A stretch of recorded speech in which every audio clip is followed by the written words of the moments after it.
Mahmud Abbos AQShni Yaqin Sharq mojarosiga yechim topolmaganlikda aybladi. Falastin prezidenti Mahmud Abbos Yaqin Sharqdagi mojaroga siyosiy yechim topmagani uchun AQShni aybladi. Bu haqida u bugun 11-noyabr kuni Islom hamkorlik tashkiloti va Arab davlatlari ligasining Ar-Riyodga Yaqin Sharq va G'azo sektoridagi vaziyatga bag'ishlangan navbatdan tashqari qo'shma sammitda so'z ochdi. Amerika Yaqin Sharqdagi mojaroga siyosiy yechim topa olmagani uchun javobgardir. Biz harbiy jinoyatchilarni xalqaro sudlarda ta'qib qilamiz. Kelishuvga erisha olmagani uchun esa Qo'shma Shtatlar javobgar bo'ladi, dedi Abbos. Falastin prezidenti AQShni Isroil bosqiniga barham berish uchun harakat qilishga chaqirgan.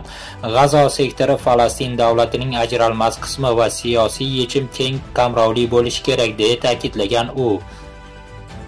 Ma'lumot uchun Saudiya Arabistoni poytaxtida Falastin iltimosiga binoan chaqirilgan Arab ligasi va Islom hamkorlik tashkilotining navbatdan tashqari qo'shma sammiti ochilgan. Sammit Yaqin Sharqdagi mojaroning hozirgi avj olishi bo'yicha Arab va Islom davlatlarining jamoaviy pozitsiyasini ishlab chiqish maqsadida ish boshladi.